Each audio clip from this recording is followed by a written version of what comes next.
Welcome to a Foxy Tech Tips tutorial on logging out of your YouTube account on mobile. If you find this video helpful, please consider subscribing to my channel and liking the video. As you can see here, for some reason YouTube doesn't just provide a sign out button on their app. There is a way to make one appear though. This is how you do it.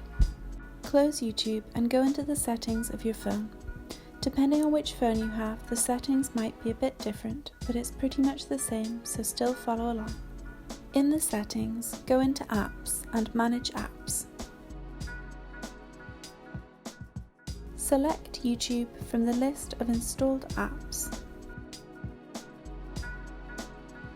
Now delete the data and cache for YouTube.